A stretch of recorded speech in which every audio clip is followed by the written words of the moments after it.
Minister, the UN has found that Track 2 MAiD violates the rights of people with disabilities. Krista Carr from Inclusion Canada has testified that MAiD is regularly raised with people with disabilities who are trying to access unrelated public services. Are you concerned about Krista Carr's testimony and the UN's findings?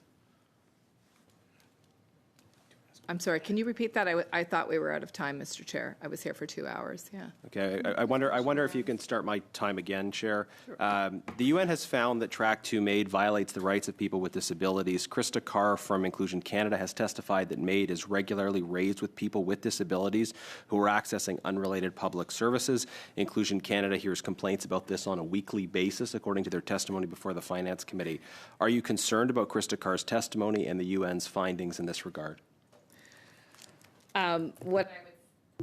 What I would say is that medical assistance in dying is a deeply personal issue, and certainly we have heard from the disability community their concerns around medical assistance in dying. We've also heard from many other Canadians about the need to have relief from irremediable suffering, and that is a I guess, Minister, balance. if I can just add some precision to the question. Krista Carr's testimony was about people who have disabilities and are seeking unrelated public services. So we're not talking about people who are asking for MAiD.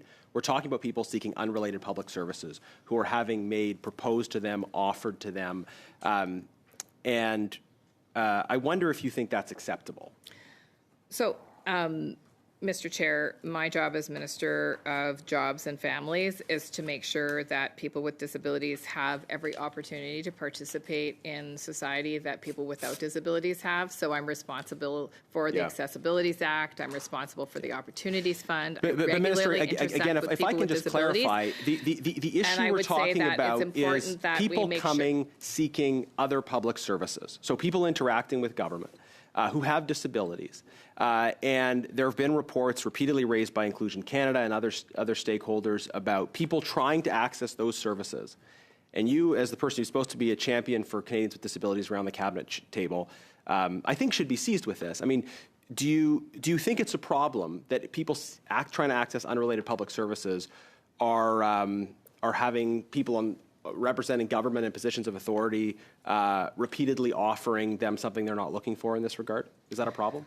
If there is a non-medical professional offering medical assistance in dying, then that would be completely out of scope for the legislation. This is something that is a deeply personal decision between a medical provider. I'm glad you said that. I mean, because this is what Krista Carr has said at the Finance Committee. Listen, I have no reason to doubt any witness. I would would like to know details because, quite frankly, the legislation is quite clear. It's not. Thank you, Minister. I appreciate your response on that. I want to squeeze one more question in. Non-medical professional would offer any individual, and that would be a violation of that person's